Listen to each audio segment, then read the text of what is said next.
요즘은 기술이 좋아서 새로운 제품들이 많이 나옵니다. 요즘은 휴대폰이 대세입니다. 그래서 어린아이들까지도 다 휴대폰을 하나씩 가지고 있습니다. 앞으로는 로봇 시대입니다. 이제 가정마다 로봇이 한 대씩 있게 되는 시대가 오게 될 것입니다. 각 제품마다 그 제품을 사용할 수 있도록 사용 설명서가 있습니다. 우리나라 사람들은 이 사용 설명서를 잘 읽지 않지만 제품 사용서를 보면 그 제품을 어떻게 사용해야 하는지, 그리고 어떻게 유용하게 사용하는지 기록되어 있습니다. 각 제품마다 사용 설명서가 있는 것처럼 각 사람에게도 인생 사용 설명서가 있으면 얼마나 좋을까요? 그런데 하나님은 인간을 기계적으로 만들지 않으시고 인격적으로 만드셨습니다. 스스로 판단하고 스스로 결정하도록 하셨습니다. 그렇다고 인간이 자기 마음대로 살기를 원하지 않으십니다. 하나님은 인간과 사랑의 교제를 나누기를 원하십니다. 우리가 인생을 잘 살기 위해서는 우리를 창조하신 하나님의 뜻 안에서 살아야 합니다. 예수님을 인격적으로 만나 예수님을 주인으로 모시는 사람들은, 성도들은 바람이 있다면 주님의 뜻대로 산 것일 것입니다.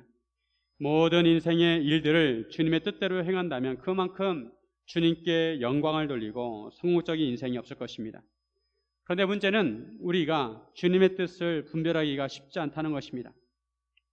어떤 것이 분명한 주님의 뜻이라는 것을 안다면 그 주님의 뜻에 순종을 하면 될 텐데 1차적으로 주님의 뜻을 분별하기가 쉽지만은 않습니다. 물론 우리가 인생을 살아가면서 대부분은 성경 말씀을 가지고 우리가 분별할 수 있습니다. 하지만 일부 사항에 있어서 우리가 그 뜻을 분별하기가 쉽지가 않습니다. 성경에 보면, 구약에 보면 하나님께서 하나님의 종들에게 직접 말씀하실 때가 있었습니다. 여호와께서 이르시되, 여호와께서 말씀하시되 라고 하나님의 종 모세나 엘리야나 이사야나 선지자들에게 말씀하셨습니다. 그러면 그 하나님의 종들은 하나님의 말씀을 따라 순종을 하였습니다.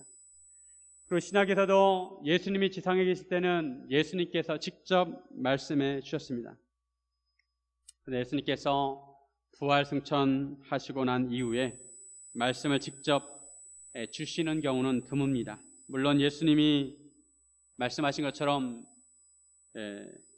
말씀하신 모든 것들을 사도들을 통해서 기록하게 하셨고, 또 예수님이 약속하신 것처럼 성령님을 오순절에 보내주셨습니다. 이제 성령님께서 우리로 하여금 감동을 주시고 깨닫게 하시고 우리를 인도하십니다. 우리는 성령님과 교제하면서 성령님의 인도하심을 받아야 합니다. 그런데 성령님께서 우리에게 감동을 주실 때도 있지만 무엇이 주님의 뜻인지 정확하게 분별하기가 쉽지 않을 때가 있습니다. 오늘 본문에서도 그렇습니다. 사도 바울은 3차 선교여행을 마무리하고 예루살렘을 향해 갔습니다. 사도 바울은 오순절 전에 예루살렘에 도착하기 위해서 최선을 다해 열심히 갔습니다. 그런데 사도 바울을 만나는 성도들마다 사도 바울을 만류하여 예루살렘으로 가지 말라고 합니다. 이런 상황에서 바울은 어떤 선택을 해야 할까요? 우리도 이런 때가 있습니다. 우리도 무엇이 주님의 뜻인지 기도하고 헤아립니다. 그런데 주변에서 여러 가지 말을 할 때가 있습니다. 이럴 때 우리는 어떻게 해야 할까요? 오늘 본문을 통해서 우리가 주님의 뜻대로 살기 위해서 어떻게 해야 하는지 함께 나누기를 원합니다. 첫째, 성령님의 인도하심을 받아야 합니다. 너무도 당연한 말씀입니다. 우리가 주님의 뜻대로 살기 위해서는 성령님의 인도하심을 받아야 합니다. 예수님께서 우리에게 성령님을 보내주셨습니다. 예수님께서 부활 승천하셔서 지금은 하나님의 보좌 우편에 계십니다. 대신 우리에게 성령님을 보내주셨는데 성령님은 예수님의 영입니다. 예수님께서 세상 끝날까지 우리와 함께 하신다고 약속하셨는데 예수님의 영이신 성령님이 우리 안에 내주하심으로 항상 우리와 함께 하십니다. 성령님은 우리를 깨우쳐 주시고 진리 가운데 인도해 주십니다. 요한복음 14장 26절에 보면 보혜사 곧 아버지께서 내 이름으로 보내실 성령 그가 너희에게 모든 것을 가르치고 내가 너에게 말한 모든 것을 생각나게 하리라. 성령님께서 우리에게 모든 것을 가르쳐 주시고 예수님께서 말씀하신 것을 생각나게 하십니다. 요한복음 16장 13절에 그러나 성령이 오시면 그가 너희를 모든 진리 가운데로 인도하시리니 그가 스스로 말하지 않고 오직 들은 것을 말하며 장래 일을 너희에게 알리시리라. 성령님께서 우리를 모든 진리 가운데로 인도하십니다. 예수님께서 임으로 말씀하지 않으시고 성부 아버지께로부터 받은 말씀을 전하셨듯이 성령님께서도 스스로 말하지 않으시고 오직 하나님과 예수님께 받은 말씀을 전하시고 장래일을 알리신다는 것입니다. 사도 바울도 사역을 하는 동안 성령님의 인도하심을 받았습니다. 처음에 선교사로 파송될 때도 성령님의 명령으로 안디옥 교회에서 바나바와 함께 안수를 받고 선교사로 파송이 되었습니다. 선교를 하는 중에도 성령 충만함을 받았습니다. 사도행전 13장 9절에 보면 바울이라고 하는 사울이 성령이 충만하여 그를 주목하고 1차 선교여행을 할 때 바울은 성령 충만을 받고 사역을 했습니다. 바울이 3차 선교여행을 마치고 예루살렘으로 가는 것도 성령님의 인도하심이었습니다. 사도행전 20장 22절에 보면 보라 이제 나는 성령에 매여 예루살렘으로 가는데 거기서 무슨 일을 당할는지 알지 못하노라. 사도 바울은 이처럼 항상 성령님의 인도하심을 받았습니다. 그런데 오늘 본문에 보면 다소 헛갈리는 부분이 있습니다. 바울은 밀레도에서 에베소 장로들과 만난 후에 그들과 헤어지고 배를 타고 가이사랴까지 가게 됩니다. 밀레도에서 가이사랴까지는 거리가 1000km쯤 되었습니다. 여러분은 배를 타고 이동한 적이 있습니까? 저는 청년일 때 월미도에서 배를 타고 영종도를 가본 적이 있습니다. 그때는 영종대교가 없어가지고 영종도에 가려면 월미도에서 배를 타고 가야 했습니다. 그런데 월미도에서 영종도까지는 거리가 얼마 되지 않기 때문에 아주 잠깐 배를 탔습니다. 그리고 제가 고등학교 때 수학여행을 제주도로 갔는데 그때는 목포에서 배를 타고 제주도로 갔습니다. 제가 처음으로 배를 탔습니다. 목포에서 배를 타고 제주도로 가는데 섬들 사이를 누비면서 바닷물을 가르면서 가는 것이 참 신기했습니다. 우리나라에 섬이 그렇게 많은지 처음 알았습니다. 육지인지 섬인지 분간할 수 없을 정도로 주변의 섬들을 지나쳐 바다 한가운데 이뤘을 때 주변에는 아무것도 보이지 않고 수평선만 보였습니다. 그런데 그 큰 배가 파도에 밀려 흔들렸습니다. 제가 처음으로 배멀미를 느꼈습니다. 배를 타고 이동하는 것이 쉬운 것이 아니라는 것을 알게 되었습니다. 바울 당시에는 오늘날처럼 배가 그렇게 좋은 것이 아닙니다. 밀레도에서 바울은 성도들과 작별을 하고 배를 타고 고스와 로도를 거쳐 바다레아로 갔습니다. 여기까지는 작은 배를 타고 해안을 따라 이동을 했습니다. 바다라는 큰 항구였습니다. 이곳에서 바울은 큰 배로 옮겨 타고 지중해를 가로질러 이스라엘 바로 위에 있는 베니게까지 가게 됩니다. 베니게는 오늘날 페니키아를 말합니다. 베니게로 가는 중에 1차 선교여행을 했었던 구브로 섬을 왼쪽에 두고 지나갔습니다. 바울은 구브로 섬을 보면서 그곳에서 했던 선교 사역들을 회상했을 것입니다. 그리고 바울은 베니게 두로에 상륙하게 되었습니다. 그 당시 큰 배들은 주로 화물선이었습니다. 그 배는 두로에서 짐을 풀었는데 일주일이 걸렸습니다. 바울 일행은 두로에서 일주일 동안 머물며 제자들과 교제를 했습니다. 그 당시 바울에 대한 소문은 성도들 사이에 퍼졌습니다. 비록 바울이 두로에서 복음을 전한 적이 없지만 두로에도 성도들이 있었습니다. 스데반 집사가 순교할 때 예루살렘 교회에 핍박이 맺는데 이 핍박을 때에 성도들이 사방으로 뿔뿔이 흩어져서 복음을 전했습니다. 그때 두로에도 누군가 와서 복음을 전했던 것입니다. 바울은 두로에 있는 제자들과 교제를 했습니다. 그런데 두로에 있는 제자들이 성령님의 감동으로 바울더러 예루살렘에 들어가지 말라고 합니다. 바울은 성령에 매여 예루살렘으로 가고 있는데 두로의 제자들은 바울더러 예루살렘으로 들어가지 말라는 것입니다. 바울은 어떻게 해야 할까요? 두로의 제자들만 그런 것이 아닙니다. 두로를 떠나 돌레마이에서도 하루를 머물고 그 이튿날 가이사랴에 도착을 했습니다. 가이사랴에 있을 때는 아가보라는 선지자가 유대로부터 내려와서 바울에 대한 예언을 합니다. 이 아가보 선지자는 그 전에 천하에 큰 흉년이 든다고 예언을 한 적이 있는데 그 예언대로 글라우디오 황제 때 큰 흉년이 들었습니다. 아가보는 바울의 허리띠를 가져다가 자기 수족을 잡아맸습니다. 그리고 성령께서 하시는 말씀을 전하였는데 유대인들이 이 띠 주인을 결박하여 이방인의 손에 넘겨줄 것이라고 했습니다. 11절에 보면 우리에게 와서 바울의 띠를 가져다가 자기 수족을 잡아매고 말하기를 성령이 말씀하시되 예루살렘에서 유대인들이 이같이 이 띠 임자를 결박하여 이방인의 손에 넘겨주리라 하거늘. 사도 바울은 예루살렘에 가까이 갈수록 제자들은 바울을 만류합니다. 아가보의 예언을 듣고 성도들은 바울에게 예루살렘으로 올라가지 말라고 권합니다. 12절에 보면 우리가 올라가지 말라고 권하였다고 하였는데 사도행전의 저자인 누가를 비롯해서 바울과 그동안 동행했던 사람들 그리고 가이사랴 성도들까지 바울에게 예루살렘에 가지 말라고 권한 것입니다. 여러분이 바울의 입장이라면 어떻게 하시겠습니까? 바울은 분명히 성령에 매여 성령의 인도하심으로 예루살렘으로 가고 있습니다. 그런데 만나는 성도들마다 바울이 예루살렘에 가면 붙잡히게 되니까 올라가지 말라고 권합니다. 그들도 다 기도하였고 성령의 감동을 받았습니다. 이것을 보면 헛갈릴 수 있습니다. 바울을 인도하시는 분도 성령님이시고 제자들도 성령의 감동으로 바울에게 예루살렘에 올라가지 말라고 했습니다. 같은 성령님인데 의견이 일치하지 않는 것처럼 보입니다.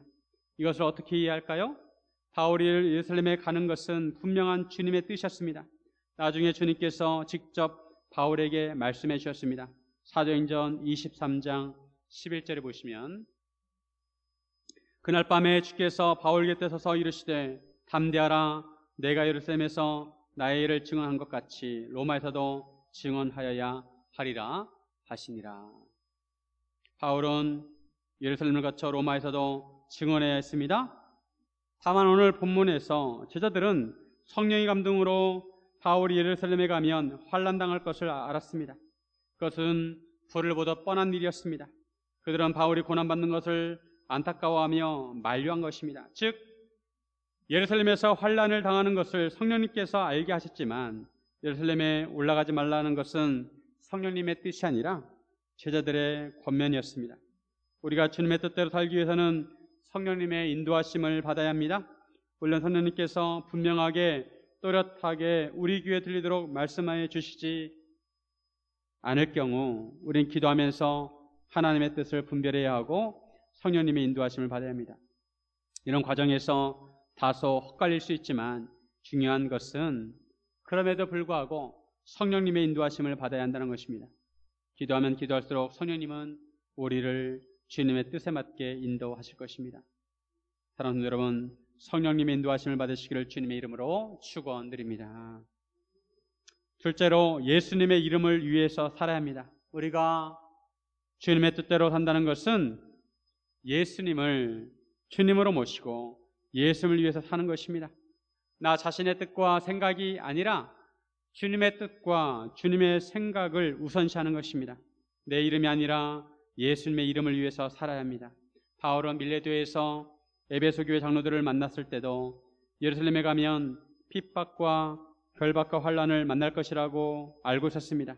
사도행전 20장 23절에 보면 오직 성령이 각성해서 내게 증언하여 결박과 환난이 나를 기다린다 하시나. 하지만 바울은 그때도 자기의 사명이 무엇인지 분명히 알았습니다. 바울의 사명은 복음을 증언하는 일이었습니다. 그 사명을 이루기 위해서 자기의 생명조차도 조금 더 귀한 것으로 여기지 않는다고 했습니다. 바울은 예수님께 주신 사명, 즉 복음을 증언하는 일에 비록 목숨을 잃는다 해도 끝까지 사명을 감당하기를 원했습니다. 바울은 사명의식에 투철했습니다. 자기가 살면서 무엇을 해야 하고 무엇을 위해 죽어야 하는지 알았습니다. 이런 사명을 가지고 있는 사람은 두려울 것이 없습니다. 어떤 어려움이 와도 어떤 풍파가 몰려와도 흔들림 없이 나아갑니다. 바울은 예수님으로부터 소명을 받았고 예수님으로부터 부여받은 사명을 이루기 위해서 최선을 다했습니다. 다만 바울도 성도들이 예루살렘으로 가는 것을 만류할 때 마음이 괴롭고 아팠습니다. 마음이 상했습니다. 13절에 보시면 바울이 대답하되 여러분이 어찌하여 울어 내 마음을 상하게 하느냐. 나는 주 예수의 이름을 위하여 결박당할 뿐 아니라 예루살렘에서 죽을 것도 각오하였노라 하니. 바울의 일행들과 가이사랴 성도들이 바울이 예루살렘에서 올라가면 결박당하여 이방인의 손에 넘겨질 것을 듣고 울면서 바울을 말렸습니다. 성도들이 이런 반응을 보이자 바울도 마음이 상했습니다.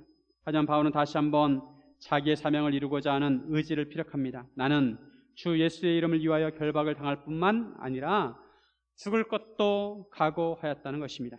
나는 죽더라도 예수님의 이름을 위하여 죽겠다는 것입니다. 지금까지 성도들이 성령의 감동으로 바울이 예루살렘에서 환난과 결박을 당할 것을 분명히 말해주었습니다. 하지만 그럼에도 바울은 그런 고난과 결박을 피하기 위해서 사명을 저버릴 수가 없었습니다. 바울의 분명한 사명은 예루살렘에서도 복음을 전하는 것입니다. 바울이 분명한 태도를 보이자 성도들도 어쩔 수 없었습니다. 14절 그가 권면을 받지 아니하므로 우리가 주의 뜻대로 이루어지이다 하고 그쳤노라. 주의 뜻대로 이루어지이다. 주님께 모든 것을 맡겼다는 것입니다.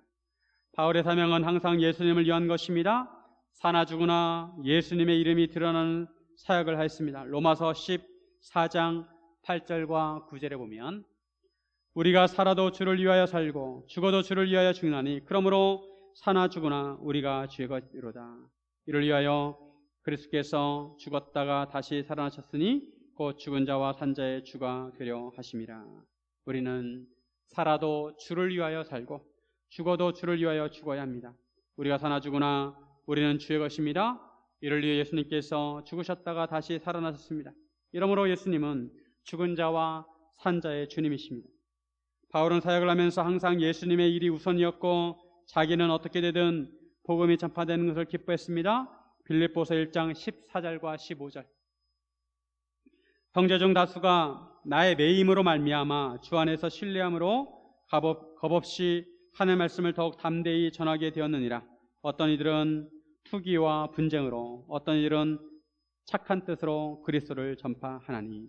바울이 로마 감옥에 갇혀 있을 때 빌립보서를 기록했습니다. 빌립보서는 빌립보 교회에 쓴 편지입니다. 빌립보서의 주제는 기쁨입니다. 기쁨.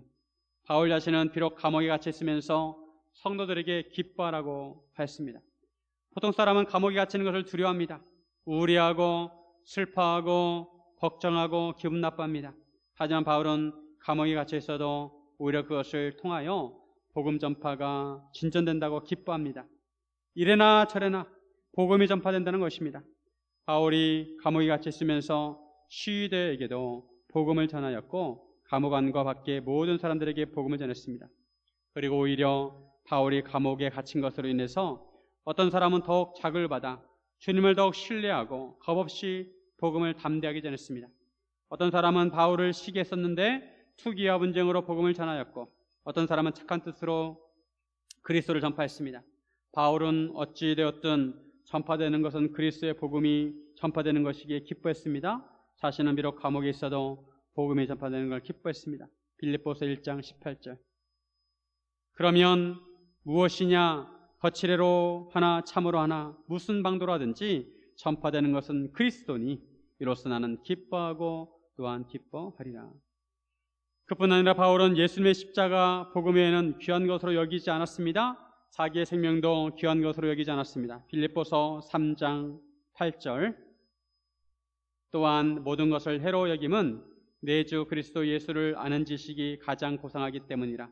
내가 그를 위하여 모든 것을 잃어버리고 배설물로 여김은 그리스도를 얻고. 바울은 세상적으로 보면 엘리트 교육을 받은 인재였습니다. 내세울 것이 많았습니다.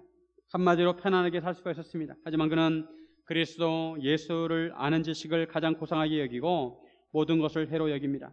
그리스도를 위하여 모든 것을 잃어버리고 배설물로 여겼습니다. 빌립보서 1장 21절 이는 내게 사는 것이 그리스도니 죽는 것도 유익함이라. 우리 같이 한번 읽어볼까요? 시작.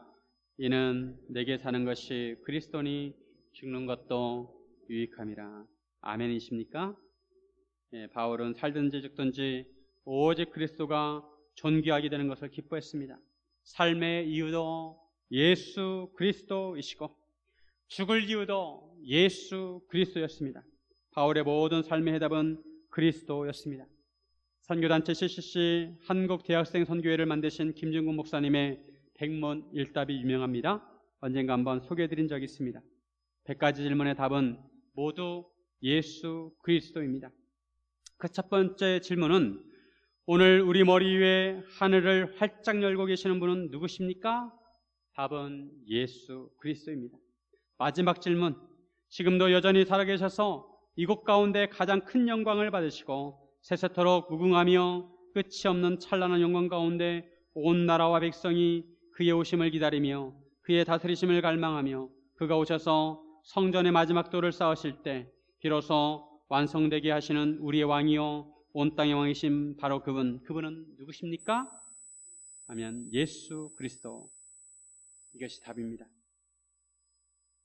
바울이 지금 죽을 각오로 예루살렘에 가는 이유는 누구를 위해서 가고 있습니까? 예수 그리스도. 우리가 바울처럼 누구를 위해서 살아야 합니까? 우리가 바울처럼 누구를 위해서 살아야 합니까? 예수 그리스도. 사실 바울이 결박과 환란이 기다리고 있는 것을 알면서도 예루살렘을 향해 가는 것은 예수님처럼 예수를 본받아서 그렇게 한 것입니다. 예수님께서도 고난의 십자가가 기다리고 있는 줄 알면서도 예루살렘을 향해 가셨습니다. 누가복음 9장 51절. 예수께서 승천하실 기약이 차감해 예루살렘을 향하여 올라가기로 굳게 결심하시고, 예수님은 십자가를 지시기 위해서 예루살렘을 향해 올라가기로 굳게 결심하셨습니다. 예수님도 굳게 결심하셨습니다. 마찬가지로 바울도 자기가 받은 사명을 감당하기 위해서 예루살렘으로 가기를 굳게 결심했습니다. 우리도 우리 이름이 아니라 예수님의 이름을 위해서 살기로 굳게 결심해야 하는 것입니다. 사랑하는 여러분, 우리도 예수님의 이름을 위해 살기를 굳게 결심하기를 주님의 이름으로 축원드립니다. 셋째로, 동역자와 함께 이루어야 합니다. 바울은 주님의 뜻을 이루기 위해서 동역자들과 함께 했습니다. 마라톤 할 때 페이스 메이커가 있습니다. 페이스 메이커는 일정한 속도를 유지할 수 있도록 함께 띄워줍니다. 앞에서 바람을 막아주고 이끌어줍니다. 그리고 어느 정도 지점까지 끌어준 다음에 빠져줍니다. 그리고 우승 후보자가 우승하도록 해줍니다. 신앙생활에 있어서도 페이스메이커의 도움이 필요합니다. 동역자들이 함께 해주어야 합니다. 바울은 예루살렘을 방문할 때 혼자 가지 않았습니다. 동역자들과 함께 했습니다. 어려운 예루살렘 교회를 돕기 위해서 여러 교회에서 헌금을 모아가지고 함께 예루살렘으로 향했습니다. 1차 선교 여행지였던 갈라디아 지역의 대표들과 또 2차 선교 여행지였던 마게도냐와 아가야 지방의 교회 동역자들과 3차 선교 여행지였던 아시아 지역의 교회 동역자들과 함께 동행을 했습니다. 사도 바울은 예루살렘을 향해 가는 동안 들르는 곳마다 성도들과 교제를 했습니다. 바울이 두로에 복음을 전한 적이 없지만 두로에서 성도들과 교제를 했습니다. 그리고 두로의 성도들은 바울이 떠날 때 전송을 해주면서 함께 기도했습니다. 5절에 보시면 이 여러 날을 지낸 후 우리가 떠나갈 때 그들이 다 그 처자와 함께 성문 밖까지 전송하거늘 우리가 바닷가에서 무릎을 꿇어 기도하고 두로에서 일주일 동안 머물면서 함께 교제하였고 바울이 떠날 때 두로의 성도들은 그들의 처자와 함께 성문 밖까지 전송을 했습니다. 그들의 아내뿐만 아니라 어린아이들까지 다 함께 마중을 전송해 주었습니다. 그리고 바닷가에서 함께 무릎을 꿇고 기도를 했습니다. 들어있는 성도들이 그 전에 바울을 알았던 것도 아니고 바울과 관계 있는 사람들도 아닙니다. 다만 이들은 예수님을 함께 믿는 자들입니다. 예수님 안에서 한 지체였습니다. 예수를 믿는 믿음 안에서 하나가 되어 그들은 함께 교제하고 함께 기도했습니다. 그들은 바울의 동역자였습니다. 이것이 예수를 믿는 힘이고 유익입니다. 예수를 믿는 성도는 피부가 달라도 인종이 달라도 언어가 달라도 다 한 성령을 모시고 있기 때문에 공감하게 되어 있습니다. 그리고 돌레마이에서도 형제들과 교제하고 하루를 머물렀습니다. 그리고 가이사랴에서도 7 집사 중 하나인 전도자 빌립의 집에 머물게 되었습니다. 전도자 빌립 집사는 예루살렘 교회 초대 7 집사 중 한 사람입니다. 빌립 집사는 사마리아 지역에 가서 복음을 전하였고 성령님의 인도하심으로 광야에 가서 에티오피아 내시에게 복음을 전했습니다. 그리고 20년 전쯤에 가이사랴로 오게 되어서 그곳에 정착하게 되었습니다. 빌립 집사에게는 딸이 4명이 있었는데 다 처녀였고 예언하는 자였습니다. 바울은 빌립 집사의 집에서 여러 날 머물면서 좋은 교제의 시간을 가졌습니다. 빌립 집사는 초대교회의 산 증인이었습니다. 빌립 집사는 자기의 사역에 대해서 간증을 했을 것입니다. 사도 바울과 함께 서로 간증하면서 은혜를 나누었을 것입니다. 빌립 집사의 간증을 들으면서 바울은 스데반 집사도 생각했을 것입니다. 스데반 집사도 7 집사 중에 하나였습니다. 스데반 집사는 사내들은 공의에 끌려가서 복음을 전하다가 돌에 맞아 순교했습니다.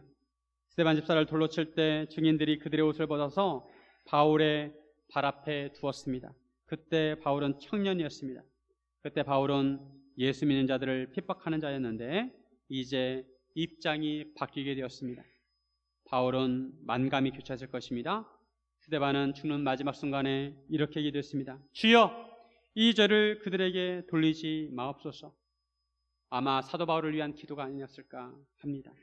이제 바울 자신이 스데반처럼 될 수도 있습니다. 바울은 고난이 기다리고 있는 예루살렘을 향해 올라가면서 한편으로 두려운 마음이 있었습니다. 물론 바울의 결심은 확고하고 흔들림이 없었지만 그럼에도 인간이기에 마음 한구석에 불안과 두려움이 자리 잡고 있었습니다. 하지만 바울 곁에는 동역자들이 함께 있었습니다. 사람이 두려워하고 미래가 두렵고 떨리는 순간에 누군가 내 손을 잡아준다면, 누군가 나와 함께 해준다면 그것만으로도 큰 힘이 됩니다. 헬라에서부터 함께 동역했던 동역자들도 바울 곁에 있었고 가이사랴에서 함께 합류한 동역자들도 있었습니다. 16절에 보면 가이사랴의 몇 제자가 함께 가며 한 오랜 제자 구브로 사람 나손을 데리고 가니 이는 우리가 그의 집에 머물러 함이라. 가이사랴의 제자들도 함께 예루살렘으로 동행하였습니다. 그리고 나손이라는 사람이 있었는데 나손은 구브로 사람이고 오랜 제자, 즉 초대교회를 세울 때부터 있었던 사람입니다. 바울은 나손의 집에 머물기 위해서 나손과 함께 동행을 했습니다.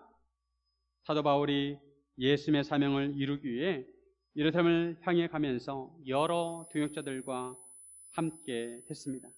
주님께서는 바울에게 동역자들을 붙여주시고 그때그때 도움을 받게 하셨고 함께 교제하며 기도하며 힘을 얻게 하셨습니다. 예수님의 뜻은 혼자 이룰 수 없습니다. 동역자들과 함께 이루어야 합니다.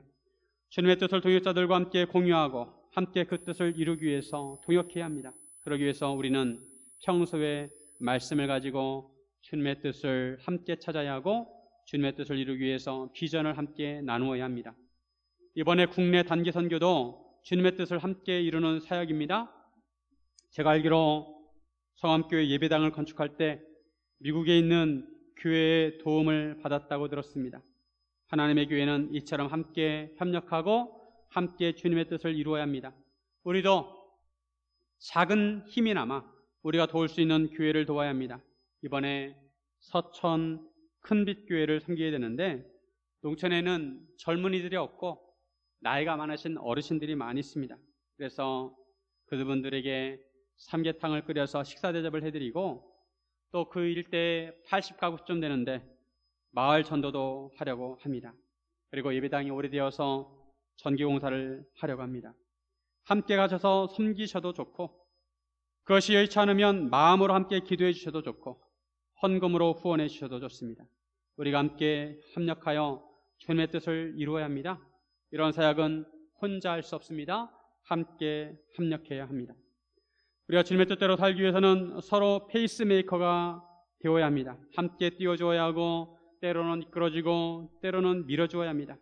이런 동역자들의 도움 없이 독불장군식으로 신앙생활을 할 수는 없습니다. 여러분 한번 생각해 보시기 바랍니다. 이 세상에 나 혼자 신앙생활을 한다고 한번 생각해 보시기 바랍니다. 얼마나 외롭겠습니까? 혼자서도 신앙생활을 잘 할 수 있다고 생각하는 것은 착각입니다. 누군가는 그 사람을 위해서 기도해주고 있기 때문에 그래도 그 사람이 신앙생활을 하는 것입니다. 성도들이 함께하기에 우리는 힘들어도 믿음으로 함께 살 수 있는 것입니다.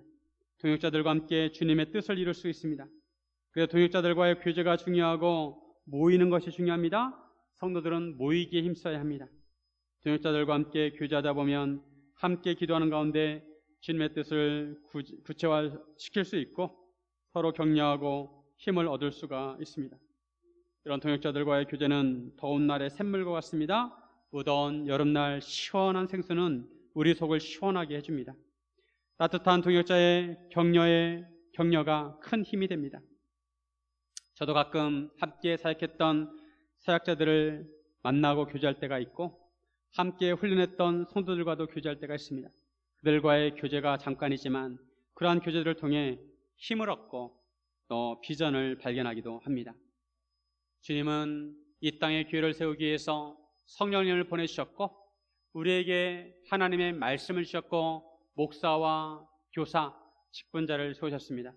마찬가지로 주님은 주님의 뜻을 함께 이루라고 우리에게 동역자를 주셨습니다. 사랑하는 여러분, 함께 동역함으로 함께 주님의 뜻을 이루기를 주님의 이름으로 축원드립니다. 기도하겠습니다.